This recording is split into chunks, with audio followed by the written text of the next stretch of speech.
Well, corruption in South Africa is hampering reforms needed to boost economic growth. This according to the International Monetary Fund, IMF, addressing a public lecture in Johannesburg. IMF Deputy MD David Lipton says the IMF believes greater transparency is needed at state-owned companies.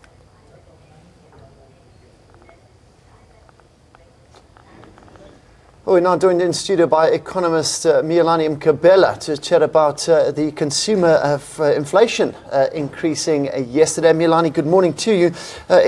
Increasing over 6% there. We're not within that 3 to 6% target band. Why not?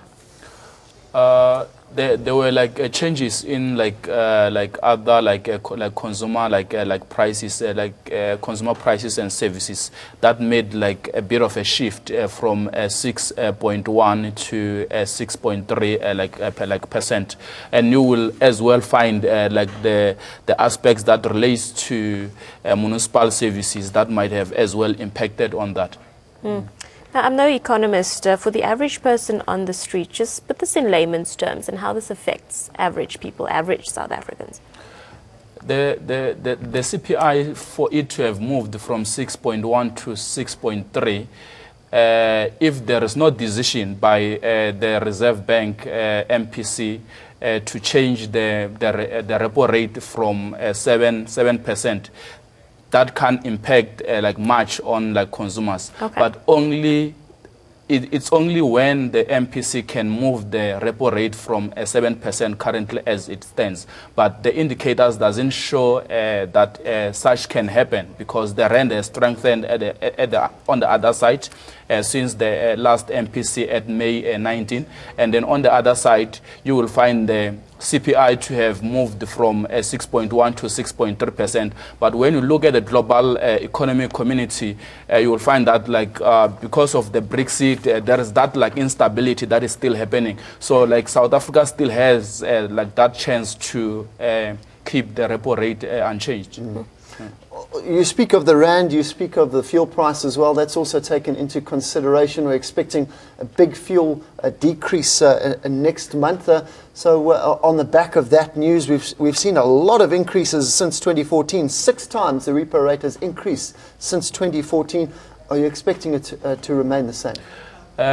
It has to remain for this time, because the focus, it mustn't be much of focusing on increasing the repo rate, but it's how can we do as well to make sure that this weak economic growth or the sluggish economic growth can be improved to a better level. If we don't improve reforms now around ensuring that economic growth is better, we'll probably have a challenge on the November, December during the credit ratings, of which that is the biggest aspects that the economic cluster has to focus on in ensuring that we don't get downgraded. And these are the things that they have to do now to boost the economy, to be moving actively, and you will need the repo rate to remain unchanged, because that will immediately affects the middle class, it affects the households. Already municipal services have been increased, and perfectly it will have a very huge impact to consumers. And consumers, a lot of them, they are still under such a strain of being indebted. Now, Miyelani, the International Monetary Fund addressed a public lecture in Johannesburg. Just talk us through what would have been at the top of the agenda then, what would have been discussed there. I think the MD, the first deputy MD was mainly addressing the review of South Africa from 1994 to current, to say priorities that South Africa had when they start their democracy, and now seemingly there is sort of a dream deferred.